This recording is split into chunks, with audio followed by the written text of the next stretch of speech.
Hello and welcome to the CAGED Canary podcast. I'm your host, Mahdi Gilbert, here at Before Magic.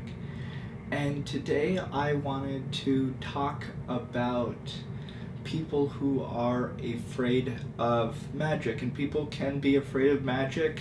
They can be afraid of magic for many reasons. And I wanted to talk about how we deal with that as professionals, whether we should push magic onto people or whether we should let them be, and how to really discern and distinguish what it is that we're dealing with in terms of that resistance and that fear, and how to proceed. So I will tell you from my own experience when I was getting into magic, my members of my family were a little bit concerned. They were religious and they didn't really understand the difference in between the type of magic that I perform and real magic. So, I remember when I bought The Expert at the Card Table, which is a classic book of card manipulation. I had people wondering, like, what is in this book? Is this a book of magic spells? Is magic real?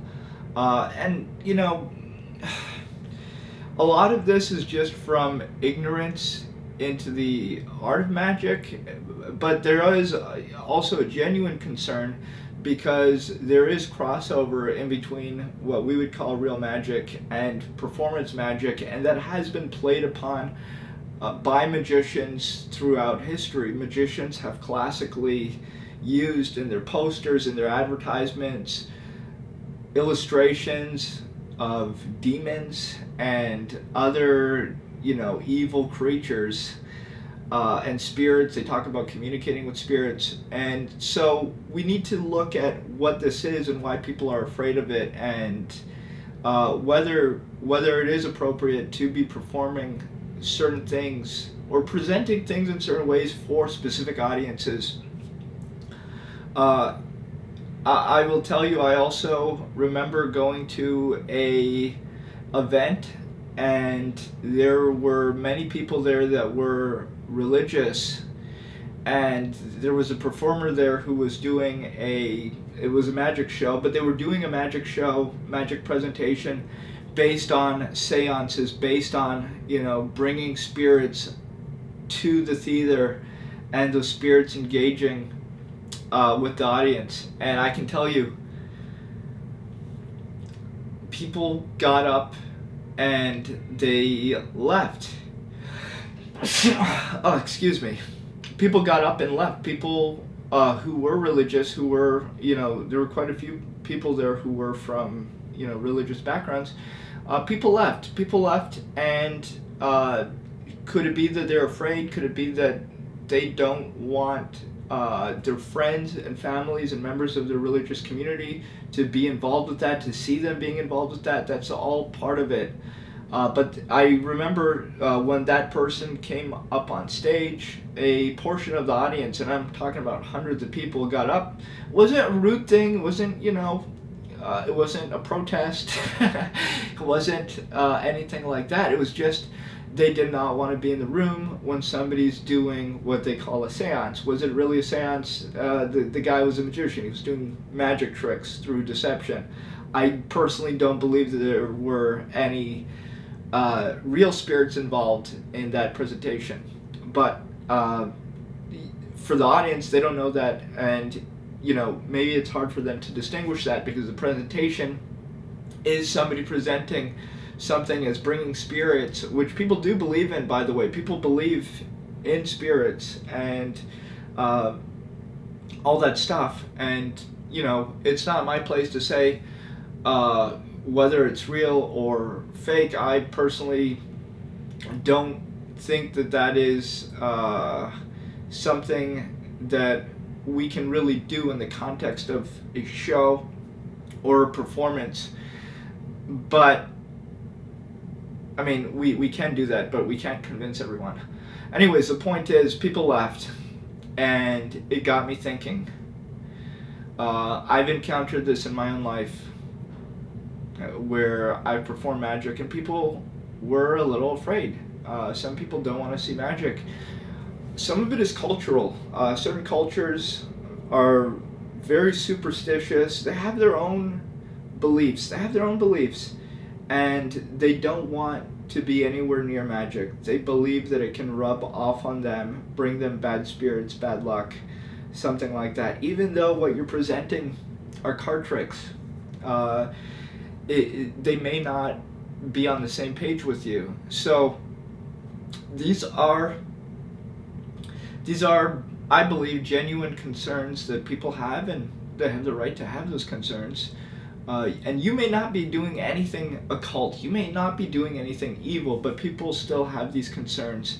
And it's, I think, fair for them to voice them. I think it's fair for people to choose with what they interact with, what they watch, what they participate in, what they interface with. So I personally, if someone is genuinely afraid, and I'll make the distinction in a bit, but if somebody is genuinely afraid and they don't want anything to do with magic, I will not show them magic, because, and I'll tell you why. I've been in that situation where I have shown those people magic and they don't have a good experience with it. You can see it. There's a real nervousness, there's a real fear. Even after the effect, they don't act like regular spectators. They're not having fun. There's a real fear there. It's a feeling of discomfort. It's a feeling of fear. They just don't want to be there. They're not having a good time. And for me, I don't want to be forcing those experiences on people. I really don't. So, and I have. I'm 100% honest. I perform magic for people who really did not want to see magic, who were afraid of magic, and you could see it. Like, they're just not like, they're watching the effect and they believed it was real. They 100% believe in magic, you know. So thank God they didn't see any of my technique, my sleight of hand, but they really did believe in magic, and they were afraid, and they did not want to be there. And when I look back and reflect on it, I realized that I personally believe that it was inappropriate for me to be giving them that experience. After I've sat down and really reflected on it, if they didn't want that, I forced it on them. And I don't know how that affected them later on. Maybe they really did believe that I left them with something, you know, some bad luck or some bad spirit or omen. And even though I don't believe I did that, I was just doing a card trick with them. I was, you know, doing some card manipulation, something like that. They do have that belief, and they leave with it, and it impacts them, and it impacts them in a negative way. I can see it, I can feel it. Just a lot of negative energy, negative emotion that they have bringing into that experience based on their preconception of what magic is. And then once they've experienced the magic, you can see it. It's not benefiting them in any way. And I do realize there are performers who take this approach and they want to like debunk magic, debunk spirituality. They want to debunk the supernatural basically through the context of a performance. I personally don't believe that you can do that. I don't believe that you debunking one thing in one area debunks, you know, supernatural events or supernatural reality in another context. So I don't believe that we can really make an impact on somebody. Obviously you can talk to somebody, you can try to persuade them, convince them, but they may not be able to have a positive experience with what it is that you're presenting. So me personally, if I really do see somebody that doesn't want to be there, I'm not going to push it. I'm really not going to push it on them. I don't want to be that guy. So I would leave them alone. It's like if somebody's super religious, right, and they don't want to have anything to do with divination, and if somebody comes up with a tarot deck and, you know, tries to do a reading for them, and they're like, no, I don't want it. I don't want anything to do with this. Or if somebody, you know, you're going to a church and you're pulling out a Ouija board saying, "Hey guys, let's have some conversations with some spirits." People are gonna be like, "Whoa, whoa," put that away, put that away. We're not doing that here. You do have to respect people's beliefs, what people are comfortable with, and what it is that they want to experience, and that's you getting consent from people. Now there's a distinction. There's people who are afraid of magic, but not for those reasons. Those are people that there are people who are afraid because they're unfamiliar with magic. So there's a fear of the unfamiliar, and I think that is a place of nervousness that you can work with, because it's not a deep-seated fear. It's not based on their worldview. It's based on being unfamiliar with it. And I think with somebody like that, who's like, oh, they've never seen magic, they don't know what's going to happen, that is something that you can work with to introduce them to what it is that you do in terms of your art form and your presentations and the effects that you create. I think you can use that tension, that nervousness, that unfamiliarity to create stronger magic for them, and really create, to be quite honest, a life-changing experience for them if the magic's good. If the magic's not good, then they're not going to be afraid of magic. They're going to be like, oh wow, this magic sucks. But if it is good, they're like, wow, that's amazing, and they want to see more magic. So you need to be able to discern whether that fear is based in something real or whether it's not. Whether it's based on their worldview or whether it's just based on them being unfamiliar with magic. They're a little nervous. It's their first time. You have to be able to discern that. And part of that discerning is conversing with them. If somebody is like, ooh, you call somebody up, hey, can I use you? And they're like, ooh, I'm a little afraid. It's okay to interact with them. You're with them, in a show, and whatever the situation is, you can talk to them. They're a person, you're a person, you guys can talk, you can have a dialogue, you can have a conversation. Oh, I'm sorry, you're afraid? Why are you afraid? And then they'll tell you. And it's that simple. They'll just tell you, oh, I've never seen magic, I'm a little nervous. Or, oh, I don't know if I should be here, I'm a little uncomfortable with this, because, and then they might go into a reason. And there are real reasons why people are afraid. I've talked to a lot of people throughout the years, people who have had wildly different experiences in their lives than me. I've talked to people who have told me that their houses that they've lived in are haunted, and that they regularly see ghosts. And, I'm a magician, and I'm thinking, okay, is this real what they're saying? Are they crazy? What are they? Do they have some sort of a hallucination? Is this real? What is this? What is their worldview? How is what I'm doing impacting that? Look, these are all things that you can ask and you can discern. I think part of what we have to do is approach our subjects, our audience, with great sensitivity and see where they are and what they're comfortable with, and then present what we do in the most comfortable way possible.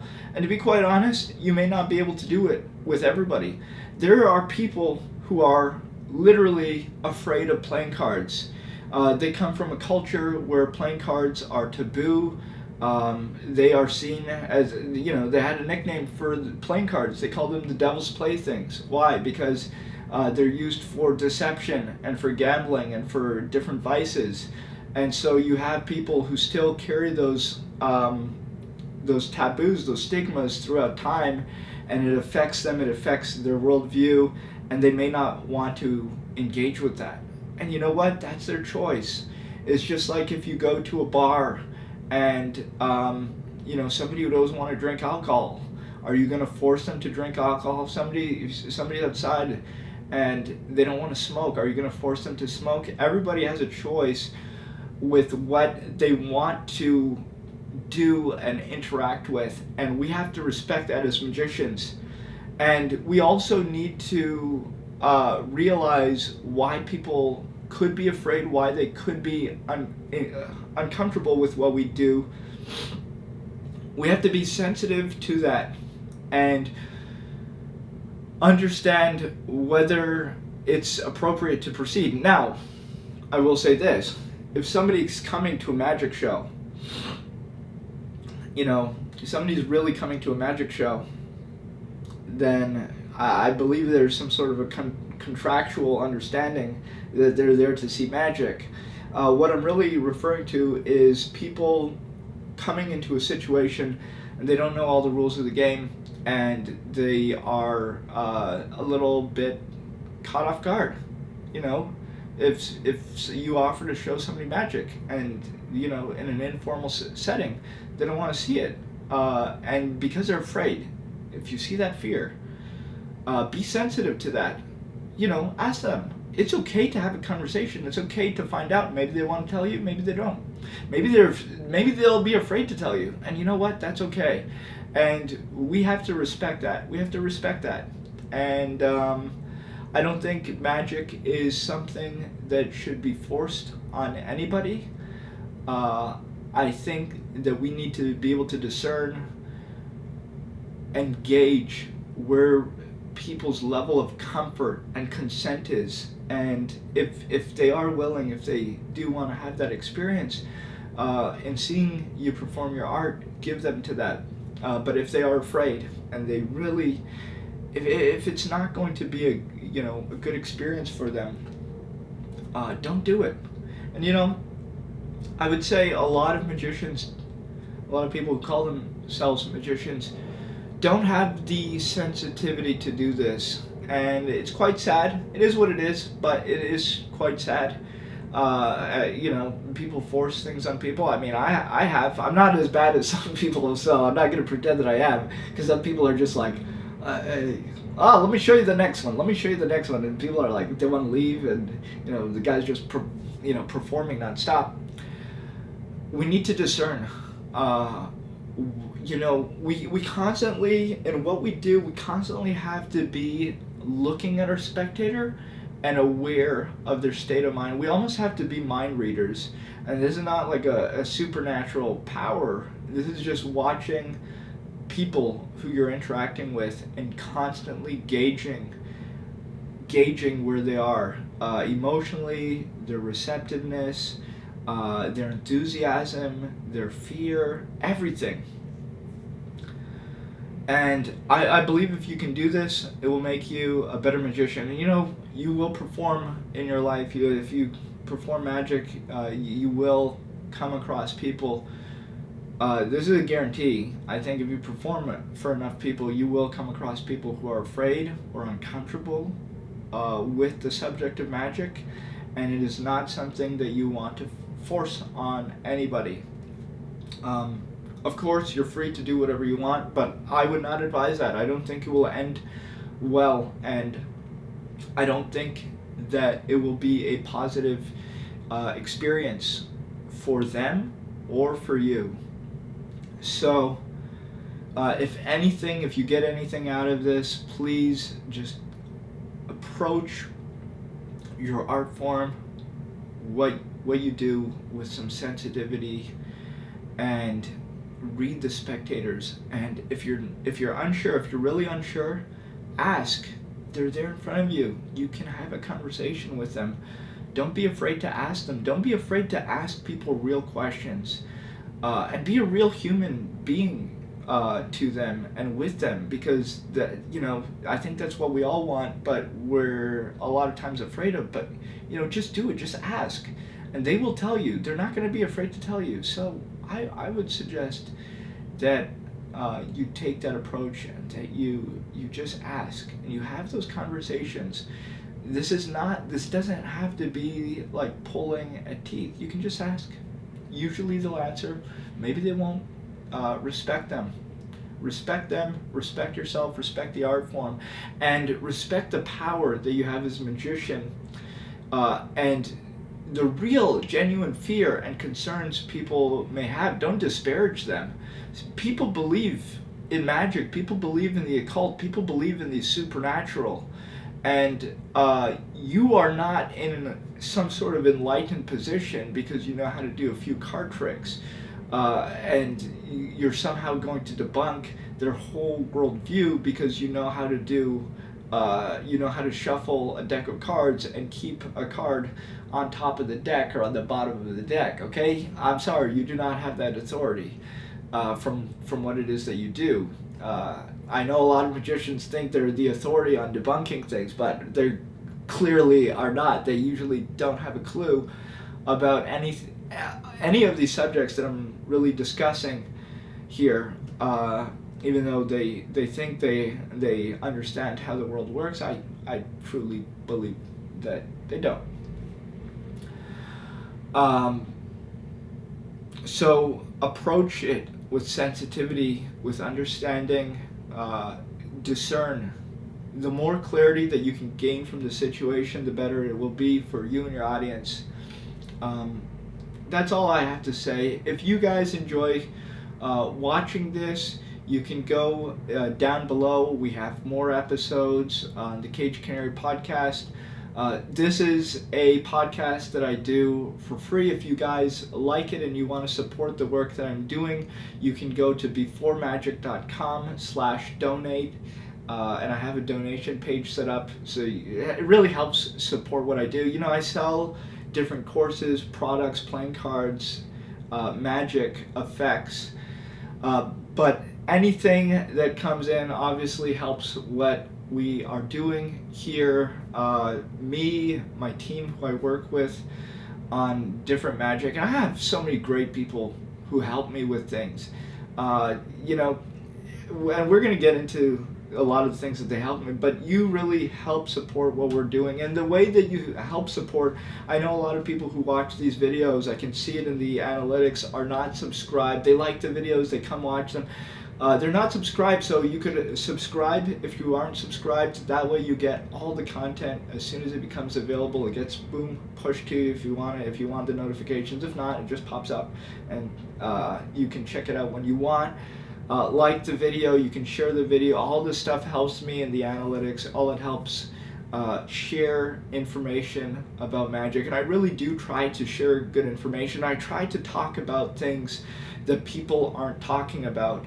I don't want to talk about what everybody else is talking about. I don't want to repeat what everybody else is saying. I want to talk about things that come up in my life and my performing, and share them with people like you who are working at this stuff. And, you know, maybe even topics like this that you probably never have even thought of. Maybe this, you know, provides help to you in the future. You'll come across it. Hopefully it helps you. But as always, thank you for watching, thank you for supporting what I'm doing, and have a great day.